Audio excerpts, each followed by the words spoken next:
या तो आप मुस्लिम लीगी बन जाइए या आरएसएस, इसलिए कि नेहरू के बाद ये पहला आदमी आया है जिसने आरएसएस से हेड ऑन लड़ने की हिम्मत करी। और मैंने कहा कि ये नेहरू का खून बोल रहा है। नेहरू ने अखबार निकाला नेशनल हेराल्ड, पैसा कमाने के लिए नहीं। जब जिंदगी कारोबार बन जाए, वो लोग हमसे पूछ रहे हैं जो अंग्रेजों के लिए भर्ती कर रहे थे, सुभाष चंद्र बोस की आर्मी में लोगों को जाने से रोक रहे थे, वो हमसे पूछ रहे हैं। कमाल की बात है।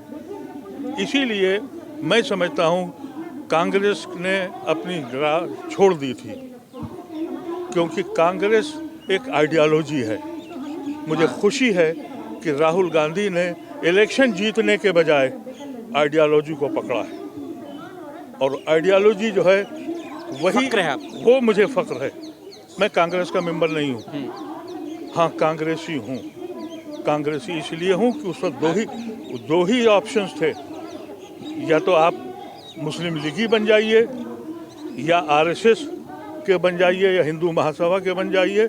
मुसलमानों के लिए सिर्फ दो थे, या तो लीगी बन जाए या कांग्रेसी बन जाए। तो हम तो कांग्रेसी हैं, और कांग्रेस के निकम्मेपन की वजह से हमने हुकूमत भी खोई। ये भी बात मैं आपसे बताना चाहता हूँ। कांग्रेसियों को इस बात का बुरा लगे या अच्छा, उन्होंने यह किया है, अपनी आइडियोलॉजी छोड़ दी इलेक्शन जीतने के चक्कर में। वापस उसी पैटर्न पे आने की कोशिश है। अब कोशिश है और हमारी जिम्मेदारी है। राहुल गांधी जी कर रहे हैं इसलिए कि नेहरू के बाद ये पहला आदमी आया है।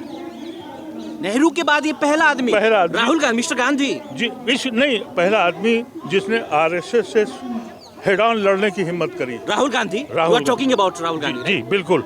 इसलिए कि इसीलिए जब राहुल गांधी ने ये आरएसएस से हेड ऑन लिया, तो मैंने एक आर्टिकल लिखा उनकी हिमायत में, और मैंने कहा कि ये नेहरू का खून बोल रहा है। उसी समय कांग्रेस के उनके चमचों ने कहा कि साहब ये जनेऊधारी ब्राह्मण है और ये शिव भक्त है। मैंने फौरन ही ये लिखा कि अफसोस और दर अफसोस, ना गांधी फैमिली को, लालू गांधी को बताने की ज़रूरत है कि उनकी रगों में किसका खून बह रहा है। उनको ज़रूरत है कि जिसकी दादी ने, जिसके बाप ने अपने मुल्क के लिए अपने खून को बहा दिया हो, उसको ज़रूरत है बताने की कि वो ब्राह्मण है। ब्राह्मण कैसे हो गया? वो पारसी का बेटा है, वो क्रिश्चियन का बेटा है, लेकिन हिंदुस्तानी और सच्चा हिंदुस्तानी, ये कहना चाहिए था।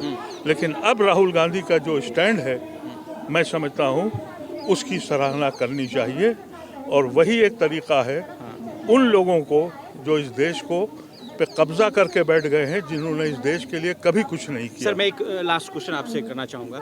ये जो पूरा पटकथा लिखी जा रही है, जिसके द्वारा लिखी जा रही है, मेन स्ट्रीम मीडिया, राज्यसभा में सवाल उठे हैं कि रात शाम के 5 बजे से लेकर 11 बजे शाम तक, रात तक खूब हो हंगामा, शोर शराबा होता है। दरअसल इस हिंदुस्तान की सच्चाई को दफन करने की कोशिश है। क्या मीडिया के बारे में क्या ख्याल है आपका सर?